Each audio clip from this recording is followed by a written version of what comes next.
皆さんこんにちは、のらんです。こちらのルルコちゃん、ようやく靴下を履きました。前回ミディブライスサイズの靴下を急遽作ったんですけど、その時にね、そういやこのルルコちゃんも靴下履いてなかったなと思って合わせて作りました。でこのねルルコちゃんの方の靴下はね、ここのゴムの部分をパンツのゴムの部分そのままちょっと使ってみました。パンツと言われてしまうと確かにパンツのゴム棚感がちょっとだけ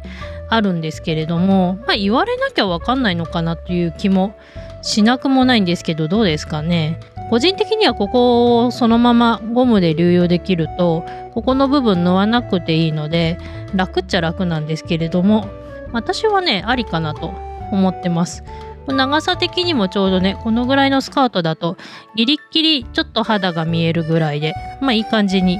これはできたかなと思います。ちょっと今日は靴下の話題ではないんですけれども、私靴下もある意味そうなんですけれども、あんまり小物を作らないんですよ。作るのが、ちょっと苦手というのもありますし、やっぱりまずはお洋服を作ってあげたいと思うので、どうしてもね小物を作るのは後回しになってしまうんですけれども、靴下とかこういうのよりもねもっと後回しにというかほぼ作ったことないものの中に、帽子とかカバンとかアクセサリーみたいなオプションパーツはもうねほぼ作ったことがないんですよね。なんですけどちょっとそういうのも作ってみたいなとちょびっとだけ思ってきたので、今日はバッグでいいのかな、トートバッグを作ってみたいと思います。まずはちょっと難易度の低いところからね作ってみようかなということです。いわゆるちょっとレッスンバッグに似たような形なので、私もねいわゆる人間サイズの普通のレッスンバッグは何回も作ったことがありますから、基本的にはそれをちっちゃくするだけなので私でも作れるのかなと思うので作ってみようかなと思います。で一応今回型紙というかありまして、リカちゃん着せ替えソーイングブックの中にこれですね、まさにこれを作ってみようかなと思います。よく見る形ですよね。割と作り方もね見た感じほぼ人間用と同じだったので、これならいけるんじゃないかなと思います。でよいしょ、そうこういう布がね結構まだまだ溜まってるんですよ。でこの布とかはねまさにこのスカートに使ったりしてるんですけど、こういう割と柄物って使う時は使うんですけど、なかなか連チャンして使うことは少なくて、どうしてもね在庫が溜まってくんですよね。なのでちょっとこういうのだったり、あとお洋服を作ったほんとちっちゃい端切れとかをこういうバッグ作りにね使えたら布のね無駄も減るんじゃないかなと思ったので、ちょっとねこういう可愛らしい布をチョイスして今回はなのでバッグを作ってみたいと思います。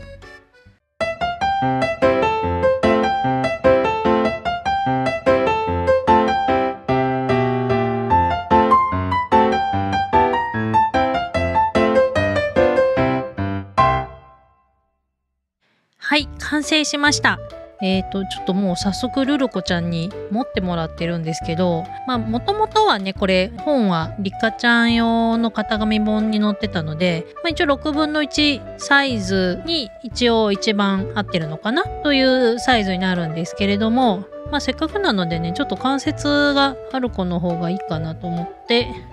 ルルコちゃんに来てもらいましたけども、こんな感じで完成しました。どうですかね。ちょっと今回ね余り布を使ったっていうのと、私のこの性格が良くないんですけど、もうねついついね柄に柄を足すというね所業をかますんですね。なんでちょっとうるさいっちゃうるさいんですけど、可愛らしいっちゃ可愛らしいかなっていう感じで作りました。はい、まずは赤系のねバッグになります。こんな感じで両面それぞれポケットがちゃんとついている感じですね。でこれちゃんとね中もね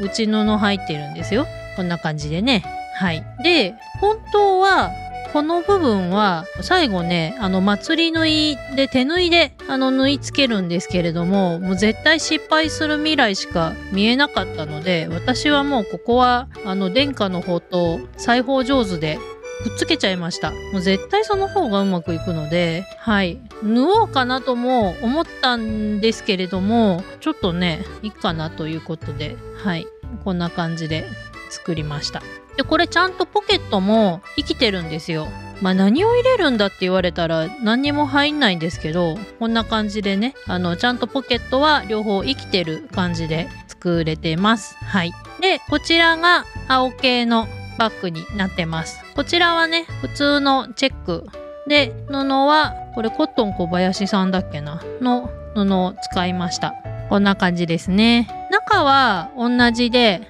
からし色の花柄の内布使ってます。難易度的にはそんなに難しくなかったです。ちょっと今回ね、そういう意味では自分の中で成長を感じたんですけれども、このバッグの持ち手の部分が一応テープ状に布を折ってから2ラインミシンで縫うんですけれども、これいつだったっけな、昔ちょっと前に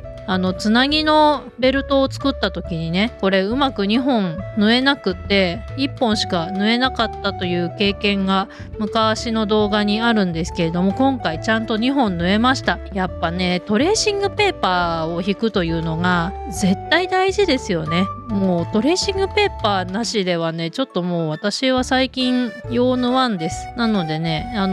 自分の中でのそこはちょっとプチ成長を感じたなというところですね。あ、今気づいた。ここ縫ってないな。縫うの忘れてますね。すごい致命的では全然ないんで、叩いてないなというのに今気づいたんですが、これね、こっちは縫ってあるんですけど、こっち縫い忘れてますね。縫い忘れました。はい。なんで、完成度合い的にはバッチリじゃないでしょうか。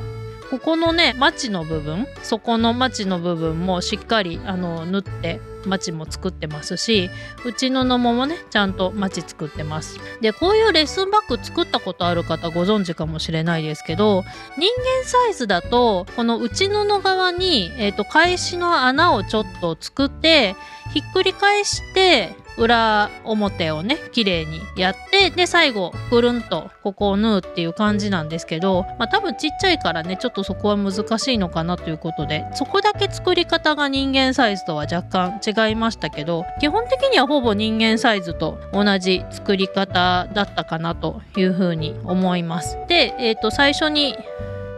ちょっとねつけてましたけど、ルルコちゃんで、手にもちろんね持ってもいいですし、よいしょ、こういう風にね持っても可愛いかなという風に思います。で、持ち手がお手手がねもちろんこの一番よく見るお手手とかパーになってるお手手とか、いろいろハンドパーツって最近ねありますけれども、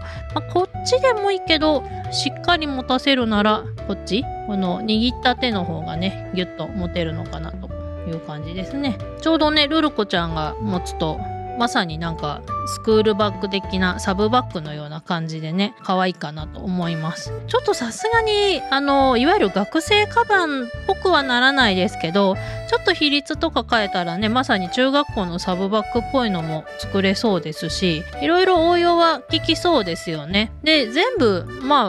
型紙としてはもう正方形長方形ばっかりなので、むしろなんかこうお洋服を作るよりもね最初の一手としてはこのバッグとかね真四角の形だけで構成されているやつの方が作りやすいのかなというふうには思いました。でも意外と時間はかかりますね。といってもそんなすごいかかるわけじゃないですけど、これだからお洋服よりもすぐ短い時間で作れるかっていうと同じぐらい時間はかかったのかなというふうに思います。これからもね余り布とか端切れでもうこれはお洋服に使えんなっていうぐらいの布とかはこういう小物作りに使ってもいいのかなというふうに思いました。非常に可愛くできたんじゃないかなというふうに思うので、今後もなんかねバッグとか、あと作ってみたいのはソファーとかそういう家具もいずれやっぱまた作りたいなと思うので、その辺はまたちょっとね頑張ってみたいなというふうに思います。今回はリカちゃん着せ替えソーイングブックからトートバッグを2個作りました。それではまた次回の動画でお会いしましょう。